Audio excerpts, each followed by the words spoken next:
اعوذ باللہ السمیع العلیم من الشیطان الرجیم بسم اللہ الرحمن الرحیم یخرج منہما اللؤلؤ والمرجان فبأي آلاء ربكما تكذبان صدق اللہ مولانا العظیم وصدق رسولہ النبی الکریم۔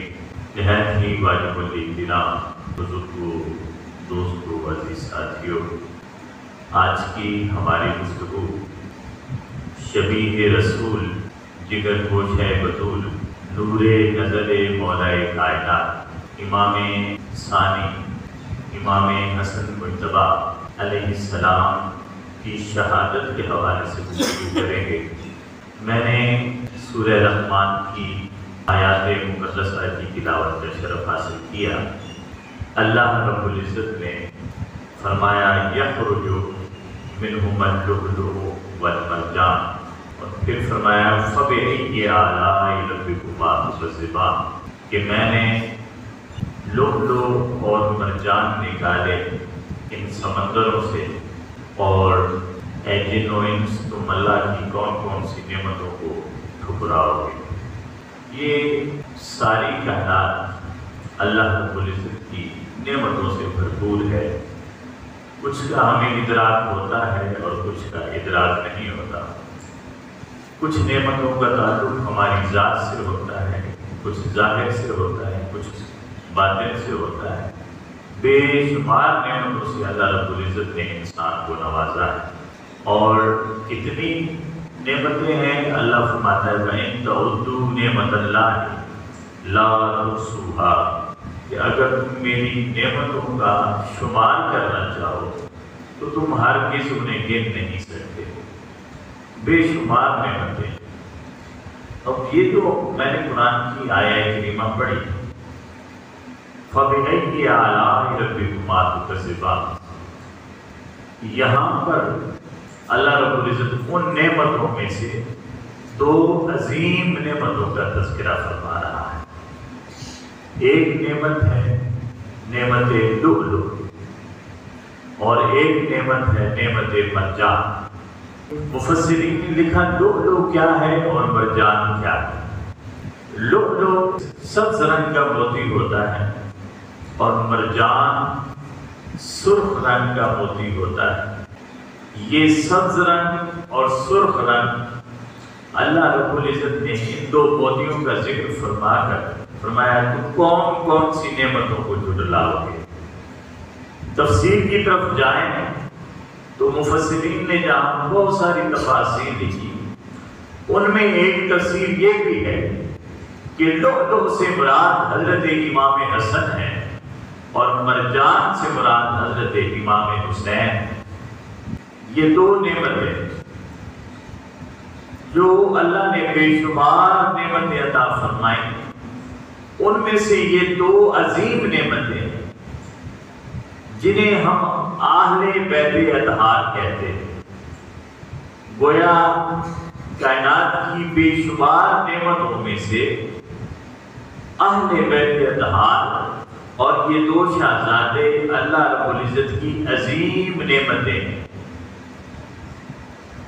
اور غور کیا جائے تو یہ ساری نعمتیں انہی دو نعمتوں اور انہی 5 نعمتوں کے تصدق سے۔ اور یہ دو نعمتیں عظیم کیوں ہیں؟ اس لیے کہ کائنات کی نعمت عظمیٰ اور فضل کبیر جسے قرآن کریم نے کہا ہے، اور قرآن نے جسے نعمت عظمیٰ کہا ہے، سب سے بڑی نعمت وہ رسول کائنات کی ذات اقدس ہے۔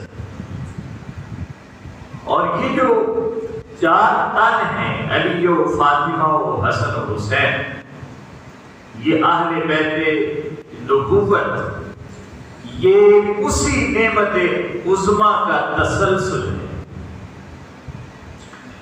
تو ان کا وجود ظاہری حیات میں بھی اور ظاہری حیات کے بعد بھی، بعد از وصال بھی، بلکہ حقیقت یہ ہے کہ ان کی ظاہری حیات میں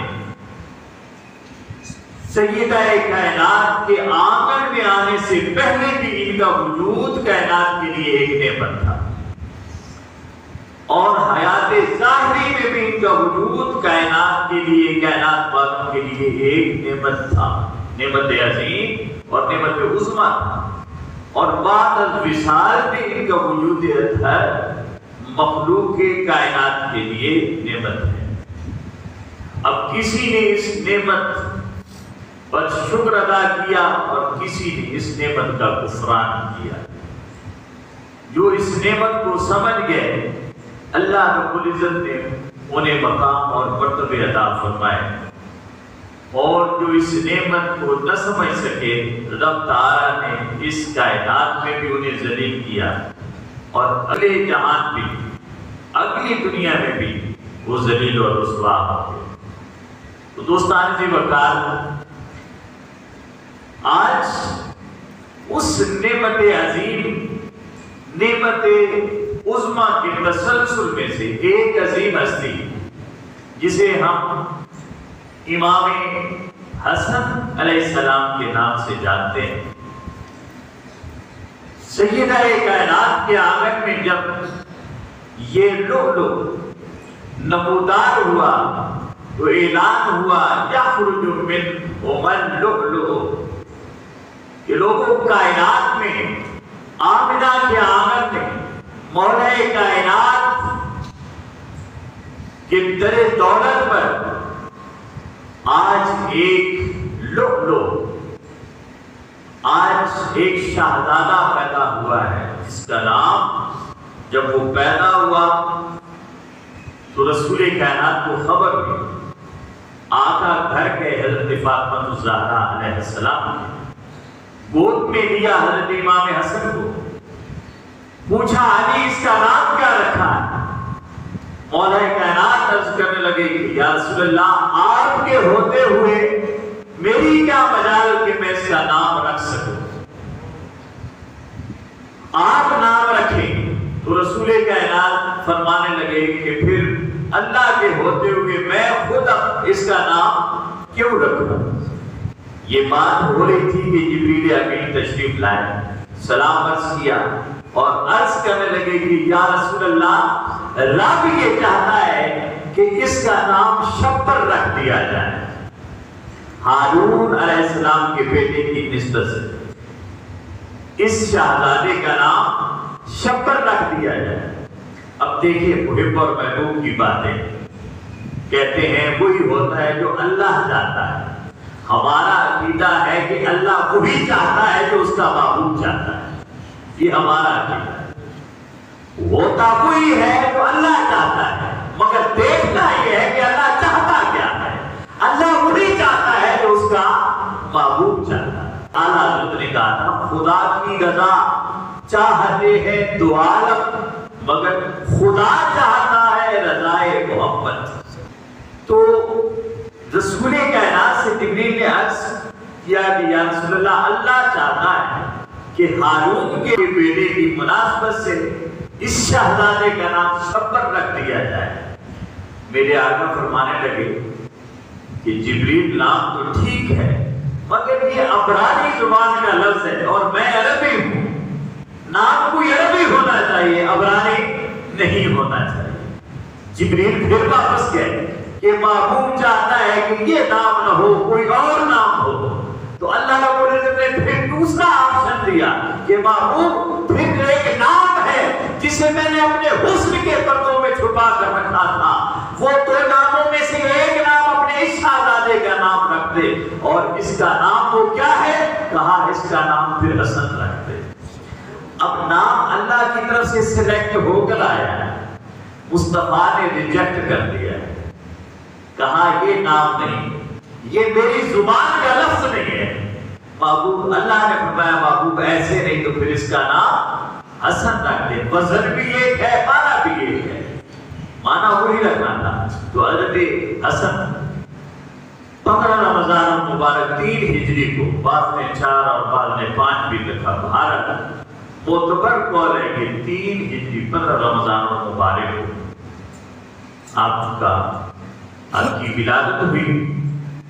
پھر یہ فاطمہ کے آنگن میں پلتے رہے، بہت تفصیل ہے، ادھر نہیں جاتے، ہم شہادت کی طرف سیدھا جاتے ہیں۔ مولا کائنات کا وصال ہوا 21 رمضان سن 40 ہجری کو آپ کا وصال ہوا۔ صحابہ کرام کا جمع غفیر حضرت امام حسن کے ارد گرد ہو گیا اور عرض کرنے لگا کہ آپ اس خلافت کو سنبھالیے۔ حضرت امام حسن علیہ السلام کی عمر اس وقت 37 سال تھی، نوجوان تھے۔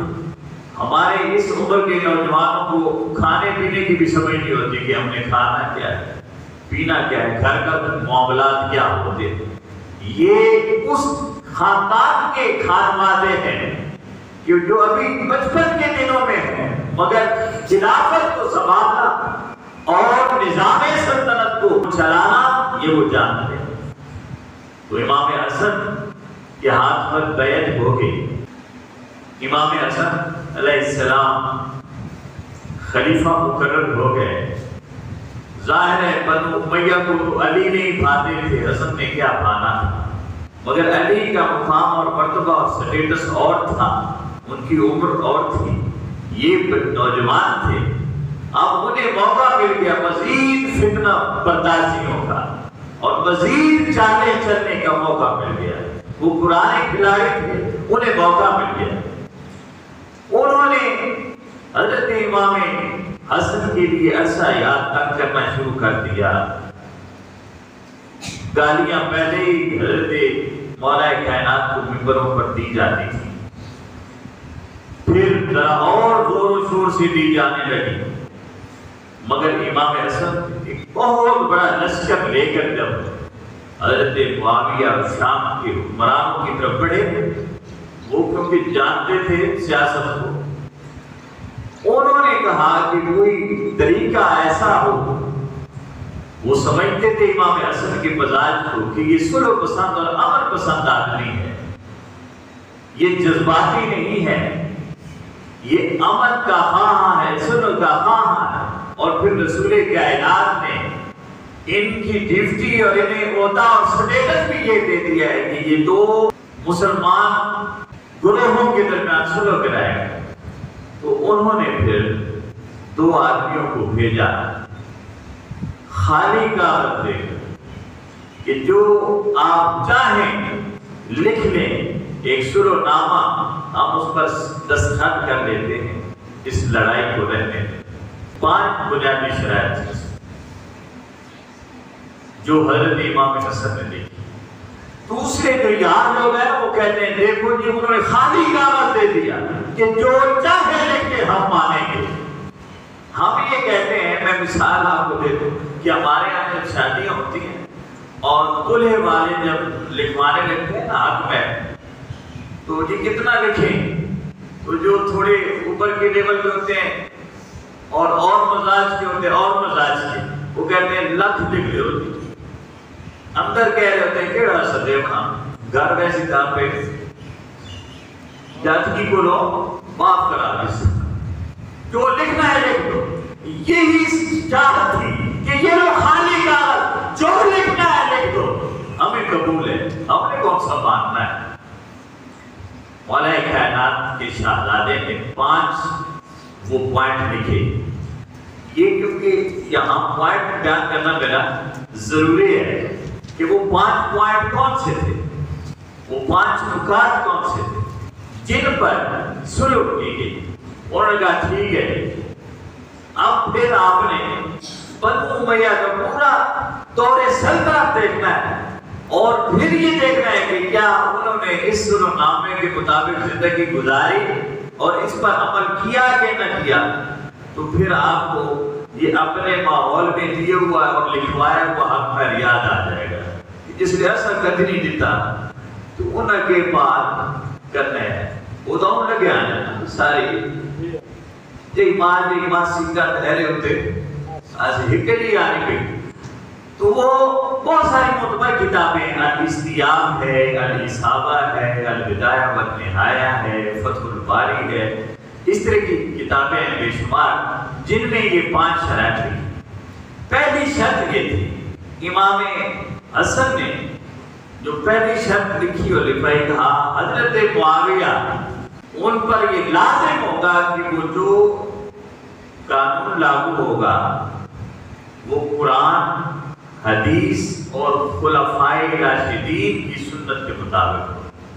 جب بات ہوتی ہے نا کہ وہ صلح نامہ تھا نہیں، وہ جب ہو گیا، کئی لوگ کہتے ہیں نا، میں پہلے بھی کہتا ہوں کہ یہ جو آلے ارحام ہے نا، اس سے محبت کے لیے کسی مسلک کی ضرورت نہیں ہے، یہاں تو مذہب کی بھی ضرورت نہیں ہے، مسلک کو بہت دور کی بات ہے۔ آپ کہیں یہ بریلوی ہے لہذا یہ آج سے محبت کریں گے، نہیں، بریلوی جو بندی ہے حدیث شیعہ ہونا یہ کچھ بھی ضروری نہیں، فقط حلالی ہونا ضروری ہے۔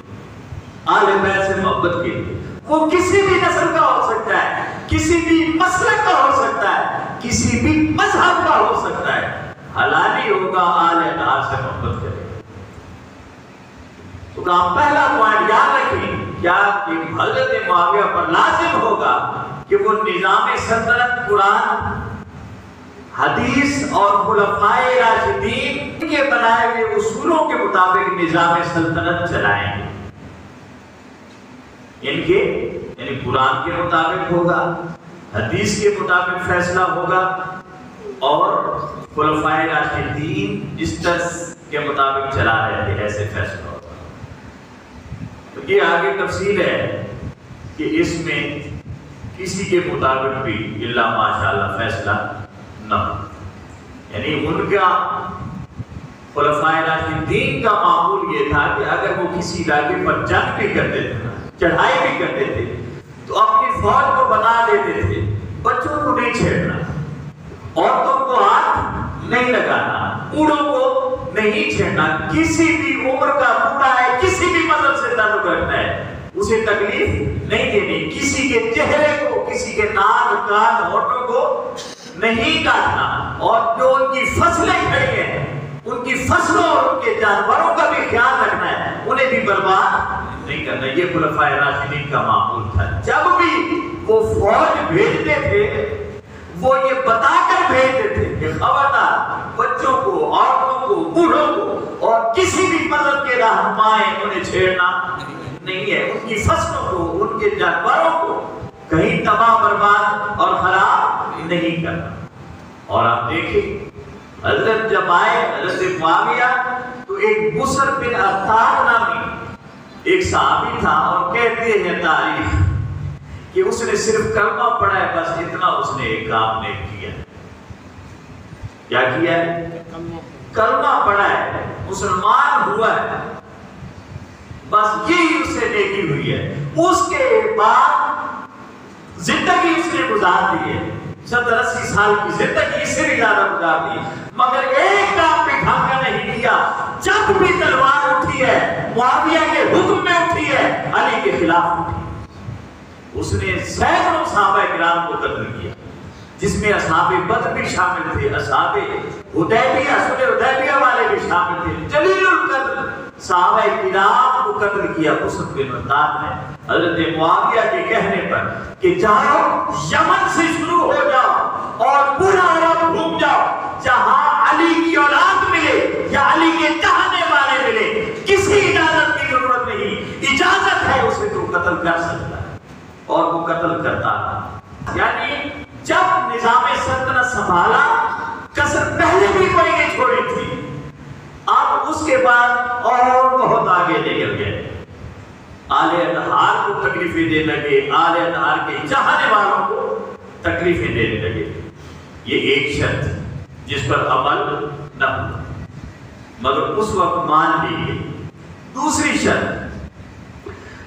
شرط یہ تھی کہ حضرت معاویہ اپنے بعد کسی کو جانشین مقرر نہیں کریں گے۔ دوسری شرط یاد رہے گی، اپنے بعد اپنا کوئی جانشین مقرر نہیں کریں گے۔ لیکن حضرت معاویہ نے جو جانشین مقرر بھی کیا اور ایسا لعین مقرر کیا کہ کائنات میں لعنت کا معیار بن گیا ہے، ذلت کا معیار بن گیا ہے، کمینگی کا معیار بن گیا ہے۔ ایسے شخص کو اپنا نائب مقرر کیا اور جانشین مقرر کیا۔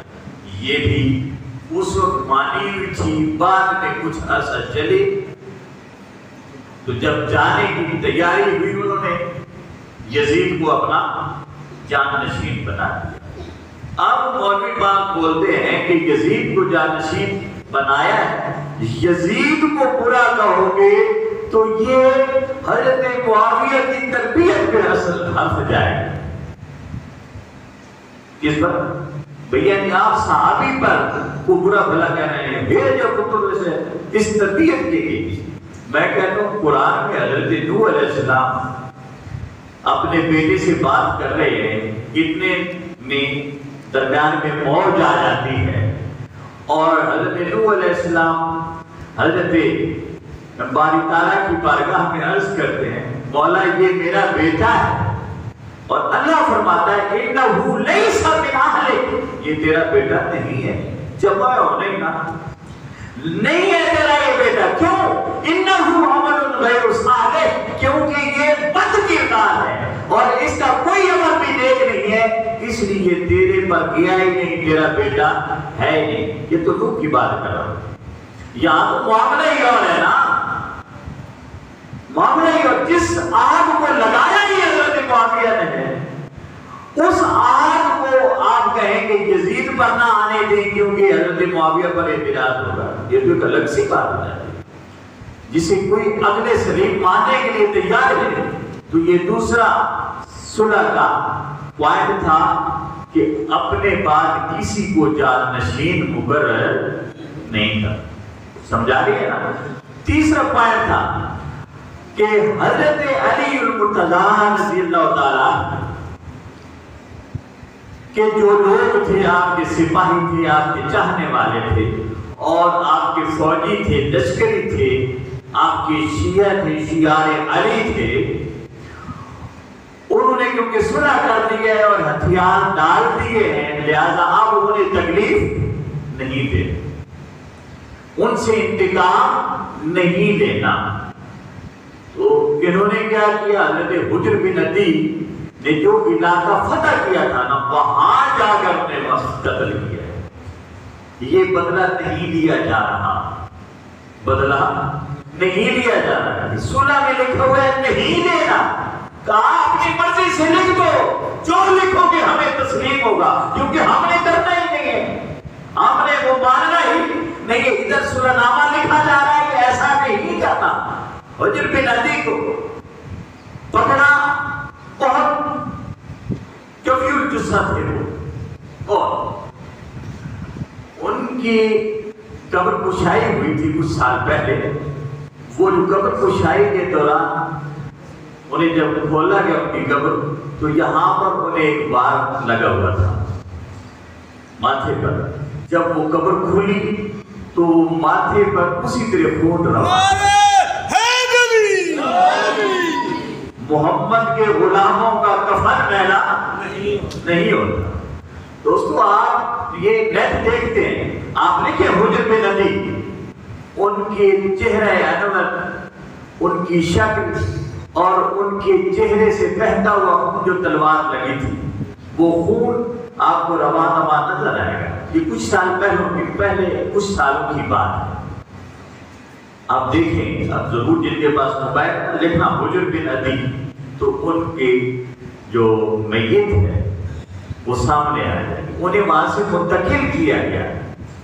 پھر وہ ایک رومال تھا، اس کے اوپر پہ رکھا، اسے باندھا ہوا بند۔ یہ شان ہے خدمتگاروں کی، سرکار کا عالم کیا ہو، یہ تو خدمتگاروں کی شان ہے کہ عرصہ دراز کے بعد جب انہیں نکالا، اور ان کی داڑھی چھوٹی تھی۔ یہ جو ہم رکھتے ہیں چھوٹی داڑیاں، یہ ہم ہی کہتے ہیں یہ داڑیاں، انہوں نے پیچھے نماز نہیں تھی، انہوں نے پیچھے نماز نہیں تھی، جنہوں نے داڑھی کٹ کٹ ہوئے نہیں۔ شیر ماں بڑا سونا پہ پیسا یاد آنے نا دن کا سمینہ ہے جی داڑیاں دیاں وہ رکھی نہیں ہے انہاں یار لوگا۔ ندیم قاسمی نے کہا تھا کہ ان گھنی داڑیوں پہ مت جانا، معذرت کے ساتھ، ان گھنی داڑیوں پہ مت جانا، یہ جراثیم ہے گناہ۔ یہ سوچنے کی بات ہے کہ آپ داڑھی کو ایمان کا معیار بنا لیں، تو یہ اسلام کے ساتھ اور ایمان کے ساتھ اس سے بڑی زیادتی کوئی نہیں۔ تو حضرت حجر بن عدی ان کی چھوٹی چھوٹی داڑھی ہے، مجھ سے بھی چھوٹی، یہ جو نوجوان بیٹھے ہیں ہمارے سامنے اور یہ دونوں، یہ اس لیول کی یہ آپ کے جمہوریت دینی خاص، تو چھوٹی داڑھی تھی، بہت کم صحابہ ہیں جن کی داڑیاں بڑی تھی۔ حسنین کریمین کی اپنی داڑیاں چھوٹی تھی، یہ میں اور بحث میں نہیں جانا چاہتا، کہیں اور چلے جائیں گے۔ تو کہا حضرت حجر بن عتیق کو اور پھر حضرت میثم بن تمار کو، جو حضرت مولا کائنات کے بہت لاڈلے اور بہت پیارے اور بہت قریبی دوست تھے اور مجاہد تھے اور غلام تھے۔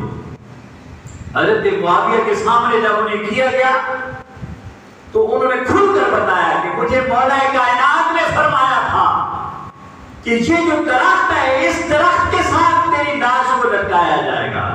جب یہ حضرت میثم بن تمار نے سنا، کھجوریں بیچتے تھے اور وہ انہیں تانے دیتے تھے، بڑا جڑا چھاپڑی چاہ دیتے تھے، بدنا ہونا کھجورہ بیچے نا، کل اسٹے نہ ہوگے نا، حکمرانا نا، اسٹے وہ تھی نا۔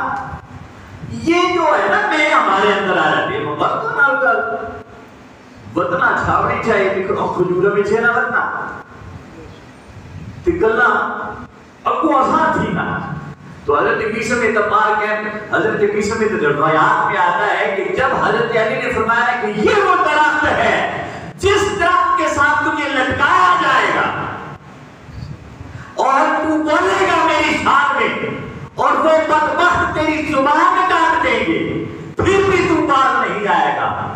تو حضرت میثم بن تمار نے جب یہ سنا تو پھر بڑی محبت کے ساتھ اس درخت کو گلے لگاتے تھے اور پانی دیا کرتے تھے کہ یہ وہ درخت ہے کہ مولا کائنات نے جس کے ساتھ میری سنگت جوڑ دی ہے، نسبت بن گئی ہے کہ اس درخت کے ساتھ میری محبت میں تجھے لٹکایا جائے گا۔ تو وہ پانی دیا کرتے تھے اور اسے پالا کرتے تھے اور وہ نشان رکھا ہوا تھا کہ ایک دن آنا ہے میں نے تیرے ساتھ لٹکنا ہے، ذرا اپنی شاخوں کو توانا کر دے، کیونکہ ان کی جان بھی اور جسہ بھی اور رسیت اچھی تھی، ان کی بڑی عمر کے تھے۔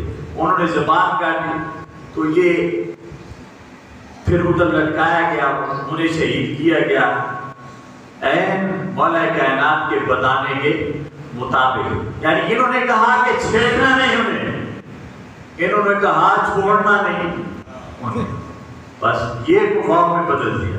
انہوں نے کہا انہیں نہیں چھیڑنا، انہوں نے کہا ہم انہیں چھوڑیں گے ہی نہیں۔ یہ تیسرا پوائنٹ تھا۔ پھر چوتھا تھا کہ آل محمد کے لیے جو مال غنیمت میں قرآن میں ہے، قرآن میں سورہ انفال میں خمس ہے جو 5واں حصہ ہے آل اطہار کا، قرآن کے مطابق وہ بنو ہاشم کو اور بنو عبد المطلب کو اسی طرح تو نے دینا ہے، یہ کسی حد تک وہ دیتے رہے۔ اچھا پھر جو 5واں پوائنٹ تھا، پھر 5واں پوائنٹ تھا، مگر وہ دیتے پتہ کیسے تھے؟ جیسے کسی فقیر کو خیرات دی جاتی اس طرح دیتے تھے، یعنی اس لیے نہیں دیتے تھے کہ یہ آپ کا حق بنتا ہے اور اللہ نے آپ کے لیے یہ مقرر کر دیا ہے، وہ اسے اپنی طرف سے خیرات بنا کر دیتے تھے کہ لو ہم تمہیں بانٹ رہے ہیں۔ آگے بھی پھر حضرت حسن تھے، ایک بار اسی طرح جو تھیلی بھری ہوئی آئی درہم و دینار کی، ہزاروں دینار تھے اس میں، وہ دے کر اترا رہے تھے کہ ہم تجھے لاکھوں دینار دے کر جا رہے ہیں۔ باہر نکلے الوداع کرنے کے لیے امام حسن، جوتوں پر تھوڑی خاک پڑی تھی، ایک غلام آیا، اس نے اپنی چادر اٹھائی، پگڑی اتاری اور ان کے جوتے صاف کرنے لگے۔ جب جوتے صاف کیے حضرت حسن کے تو حضرت امام حسن نے وہ تھیلی اٹھا کر اسے دے دی۔ وہ حیران ہو گئے، وہ کہنے لگے، امام حسن فرمانے لگے ارے جسے تم اپنی خیرات سمجھ کر دے رہے ہو ہم یہ خیرات اپنے غلاموں میں بانٹ دیا کرتے ہیں، ہم تو غلاموں میں بانٹ دیا کرتے ہیں۔ تو حضرت حسن فرماتے ہیں میرے ساتھ میرے رب نے وعدہ کیا ہوا ہے کہ حسن تو بانٹتا جا، میں تجھے دیتا جاؤں گا، بانٹتا جا۔ تو 5واں پوائنٹ یہ تھا کہ مولا کائنات پر بنو امیہ کے ممبروں میں اور مجلسوں میں کھلی گالیاں دی جاتی تھی، سب کو ستم کیا جاتا تھا۔ امام حسن نے کہا، فرمایا کہ میرے بابا کو گالی نہیں دے، یہ 5واں پوائنٹ۔ اس پر بنو امیہ کے حضرت معاویہ کہنے لگے کہ یہ بھائی مجھ سے نہیں ہو سکتا، یہ گالیاں ہم سے نہیں رکتی۔ یہاں یہ بات غور سے کہ دو علماء وہ لوگ کہتے ہیں کہ یہ ایسے ہی جھوٹ ہے، گالیاں نہیں ہوتی تھی، نہیں دی جاتی تھی، وہ مہذب لوگ تھے۔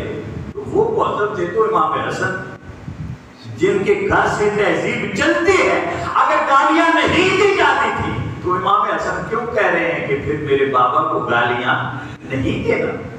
انہوں نے کہا، پہلے انہوں نے انکار کیا حضرت معاویہ ہے کہ یہ مجھ سے نہیں ہو سکتا، یہ چسکا پہ گیا ہے۔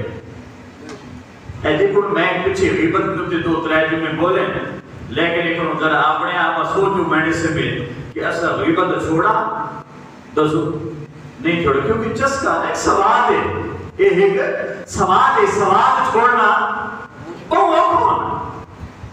تو وہ کہنے لگے یہ ہم سے نہیں چھوٹے گا، میں یہی تو بات مزہ دیتی ہے۔ تو پھر امام حسن نے کہا اچھا دیتے رہنا مگر میرے سامنے ایسا نہیں کرنا۔ یہ بات انہوں نے مانی مگر پھر اس سے بھی انکار کر۔ یہ بہارا سنو نامہ تھا۔ اس کے بعد حضرت امام حسن وہاں سے رخصت ہوئے اور گھر کے لیے مدینہ کے لیے راستے میں موصل علاقہ آتا ہے، موصل بھی کہتے ہیں، موصل بھی کہتے ہیں۔ وہ تھوڑا ہوادار جس طرح ہماری بات یہ سون ہے یا ہمارے کھلے مکانات مری ہے یا اس طرح کے جو اچھے صحت افزا مقامات، وہ راستے میں موصل تھا۔ موصل میں آ کر آپ نے ٹھہراؤ کیا کہ موسم اچھا ہے، ذرا یہیں رہ جاتے ہیں۔ بہت سارے چاہنے والے بھی تھے۔ ایک گھر میں آپ مہمان ہو گئے، جو میزبان تھا، یہاں سے شہادتیں شروع ہوتی ہیں۔ تو جس مہمان کے گھر ہے، میزبان کے گھر، اس نے 3 بار آپ کو زہر دیا۔ میزبان کے گھر جس میں رہے کہ یہ میرا چاہنے والا تھا، وہ جو چاہنے والا تھا وہ کسی اور سے ملا ہوا تھا، 3 بار اس نے زہر دیا۔ آپ کو الٹی آ جاتی، آپ بچ جاتے۔ پھر اس نے خط لکھا بدبخت نے شام کے حکمران کی طرف کہ میں نے 3 بار حسن کو زہر دی ہے، یہ بچ جاتا ہے، کچھ ایسی زہر بناؤ کہ یہ بچنے نہ پائے۔ پھر انہوں نے ایک زہر بنائی پانی نما اور کہا اس کا ایک قطرہ اگر ندی میں ڈال دیا جائے تو ندی کی مچھلیاں مر جائیں گے، اتنا زہریلا ہے، یہ کھلاؤ۔ وہ آ رہا تھا بدبخت موصل کے قریب ایک جگہ پر ٹھہرا، کہیں رکا تھوڑا سستانے کے لیے، تو بھیڑیے پڑ گیا، بھیڑیوں نے اسے مار دیا۔ ایک شخص دور سے دیکھ رہا تھا جو حضرت حسن کا چاہنے والا تھا، حضرت حسن کے چاہنے والا۔ جب وہ مار گیا، بھیڑیا اپنی خوراک کھا کر چلا گیا، گھوڑا وہی تھا اس کا، اور وہ خط اور وہ زہر اس کے پاس تھی۔ وہ آدمی گیا، اس نے وہ خط بھی اٹھایا، زہر بھی اٹھائی اور وہ سواری بھی لی اور حضرت امام حسن کی بارگاہ میں پہنچے۔ حضرت امام حسن نے وہ زہر بھی دیکھی، وہ خط بھی دیکھا، اور وہاں حضرت سعید موصلی رضی اللہ تعالیٰ وہ وہاں موجود تھے ان کی خدمت میں۔ وہ عرض کرنے لگے یہ کیا ہے؟ آپ نے کہا کچھ نہیں، رہنے کچھ بھی۔ تو انہوں نے، کیونکہ آپس میں پھر محبت بھی ہوتی ہے، پیر صاحب ہونے کی کوئی لاڈلے بھی ہوتا ہے، انہوں نے کھینچ دیا ہاتھ سے۔ انہوں نے کہا کہ مجھے دکھاؤ یہ ہے کیا، کیونکہ وہ جانتے تھے کہ 3 واقعات پہلے ہو چکے ہیں اور یہ ایسا حلیم اور بردبار ہے کہ اس نے ذرا باتوں میں جتایا ہی نہیں کہ بدبخت میں تیرا مہمان ہوں اور تو میرا سہنائی بنا ہوا ہے اور مجھے زہریں دے دے کر مار رہا ہے۔ انہوں نے جتایا تک بھی نہیں۔ تو وہ زہر ہے، اس طرح اشکاروں کی وہ بندہ تو بھیڑیے کی نظر ہو گیا۔ یہ جو تیسری زہر تھی اس سے آپ بچ گئے نا، خاص آپ نے نہیں کھائی۔ تو پھر حضرت امام حسن فرمانے لگے کہ جب مرنا ہی ہے تو پھر چلتے ہیں نانا کے شہر میں، مدینہ چلے۔ پھر مدینہ چلے گئے۔ جب مدینہ گئے، اپنے گھر آ گئے، تو وہاں کی کنیزوں میں سے ایک کنیز کو انہوں نے خرید لیا۔ مروان بن حکم ہوا کرتا تھا، تو انہوں نے خرید لیا اور پھر اسے پیسے ویسے دیے کہ حسن کو زہر دے۔ اس نے کھجوروں میں زہر ڈال کر آپ کو، اس چیز میں کھجوروں میں زہر ڈال کر، وہ زہر بھی آپ نے پی، الٹیاں آئیں، خون کی الٹیاں آئیں، نٹھال ہو گئے، آپ کو اٹھا کر حضرت انہوں نے کہا مجھے اٹھا کے لے جاؤ نانا کے مزار پر، وہاں گئے، لیٹے، دعائیں کی اور روتے رہے کہ نانا یہ میرے ساتھ کیا کر رہے ہیں، آپ کے بیٹے کے ساتھ یہ لوگ کیا کر رہے ہیں، میں نے تو حکومت بھی نہیں دے دی، یہ پھر بھی چھوڑ دے نہیں ہے۔ باہر پھر آپ صحت یاب ہوئے، پھر ایک اور لوٹے کو خریدا گیا، اس نے شہد میں ڈال کر زہر دیا، پھر اسی طرح آپ کے ساتھ ہوا۔ جب وہاں زہروں کا سلسلہ شروع ہوا پھر بچ گئے، تو کہا چلو یار یہاں تو یہ نڈھال ہو گئے ہوں غم سے بھی اور تکلیف سے بھی، وہ صحت افزا مقام ہے، پھر مسجد چلتے ہیں۔ وہاں چلے گئے اور وہاں ایک مسجد میں جا کر خطبہ دینے لگے، پڑھانے لگے۔ ظاہر ہے آپ کے چاہنے والے، حضور کی امتی، حضور کی چاہنے والے غلام وہ آپ کے ارد گرد بیٹھ جاتے اور آپ باتیں کرتے، انہیں واعظ و نصیحت کرتے رہتے۔ کچھ دن گزرے تو ایک نابینا شخص، اسے پتہ چلا کہ حسن یہاں فلاں مسجد میں آیا ہوا ہے۔ اس نے اپنی جو کھونٹی تھی نا، کھونٹی ہونی ہے نا جو بڑے بابے کو ہونی ہے جو تلے لوہے نہیں سام لگی ہوئی، اس کو اس نے زہر میں بجھایا، بہت شدید زہر میں، اور اس نے قسم اٹھا لی کہ میں حسن کو مار کر ہی دام۔ وہ کیا کرتا، حضرت حسن جب خطبہ دیتے تو وہ سامنے آ کر بالکل بیٹھ جاتا اور روتا زار ہوتا اور کہتا، ایسا ظاہر کرتا کہ مجھ سے بڑا حضرت حسن کا چاہنے والا ہی کوئی نہیں۔ یہ بھیس بدل کر آتے ہیں یہ لوگ، ان سے ہوشیار رہا ہے، ہوشیار رہا۔ تو انہوں نے ایک بار آپ نماز پڑھ کر خطبہ دے کر باہر نکلے تو بات ہے آپ کے چاہنے والے لوگ تھے، ایک دکان پر جیسے ہم بیٹھ جاتے ہیں، مسجد سے نکلتے ہیں، کسی کی دکان ہوتی ہے تو کھڑے ہو جاتے ہیں، دوست کی ہو بھائی کی ہو تو کھڑے ہو جاتے ہیں باتیں کرنے کے لیے، وہیں بیٹھ جاتے ہیں۔ تو وہاں رش نہ کیا، لوگ آپ سے دعائیں کرانے لگے، اسے پتہ چلا کہ حضرت حسن جو ہے نا فلاں جگہ بیٹھے ہیں، کھونڈی اس کے پاس تھی۔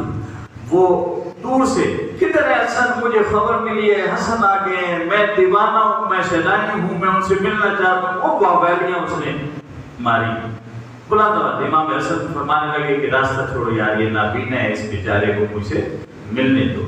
وہ ملا، گلے ملا اور ہاتھ میں کھونڈی تھی، نابینا تھا ویسے تو بے غیرت، مگر وہ جانتا تھا کہ پاؤں کہاں ہے۔ ایسے زور سے نہ اس نے کھونڈی حضرت امام حسن کے پاؤں پر ماری اور وہ پاؤں یعنی وہ زہر ایسے ایک دفعتاً وہ زہر پورے جسم میں، پوری ٹانگ میں اور پورے جسم میں وہ زہر پھیل گیا۔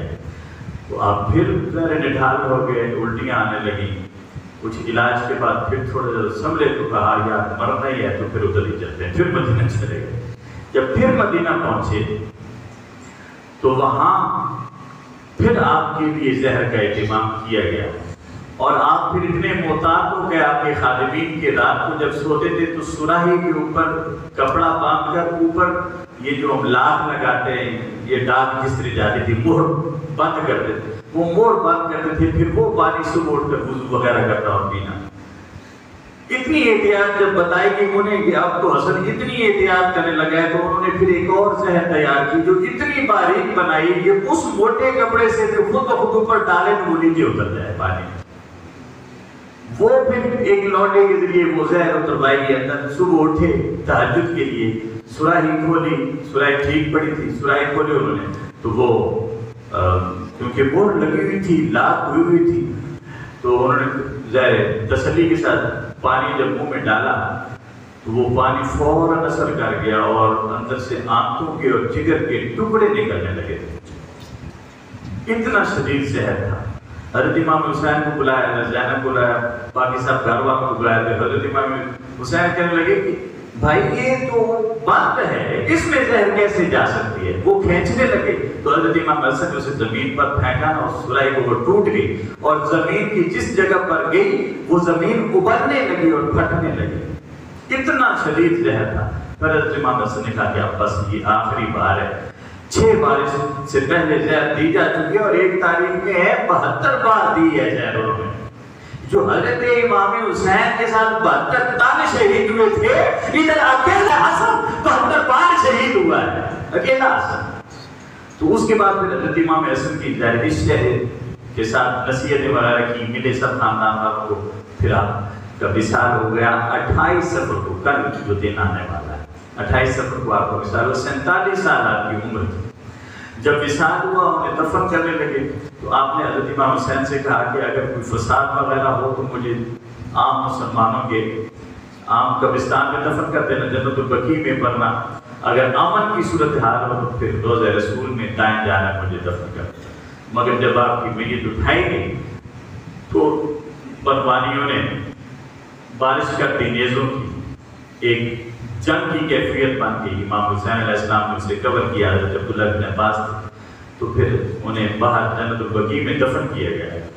اس کے باوجود ایک بدبخت شخص اسے اتنا آتا تھا امام حسن کی نفرت میں کہ وہ جب انہیں دفن کر چکے تو وہ بغیرت اوپر آ کر بیٹھا، اس نے چھوٹا پیشاب بھی وہاں کر دیا اور پاخانہ بھی کر دیا۔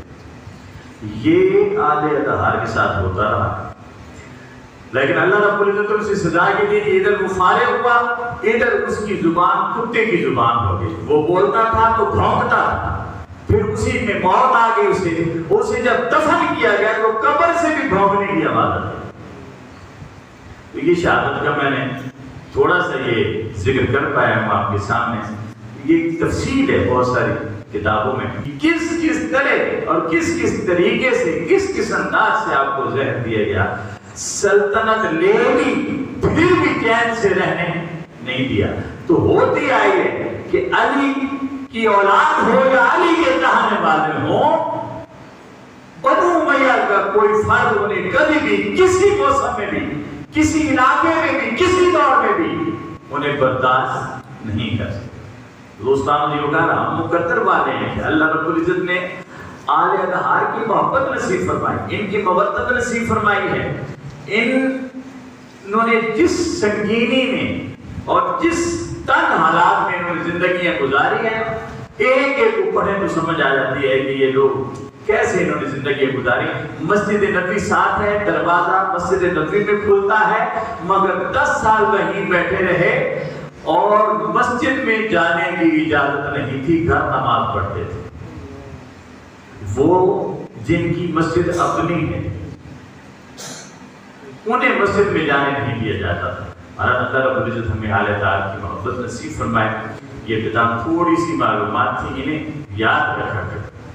یہ نہیں کہ آپ کوئی بات ہے کہ کسی کو دیکھ لیں کہ یہ جبے والا ہے، داڑھی والا ہے، تسبیحوں والا ہے، تو مسواکوں والا ہے، پگڑیوں والا ہے، تو پر یہ ٹھیک ہی کہہ رہا ہوگا۔ آل اطہار کی محبت ان زیوروں کی محتاج نہیں۔ اللہ رب العزت ہمیں راہ حق پر چلنے کی توفیق عطا فرمائے۔ وما علینا الا البلاغ المبین۔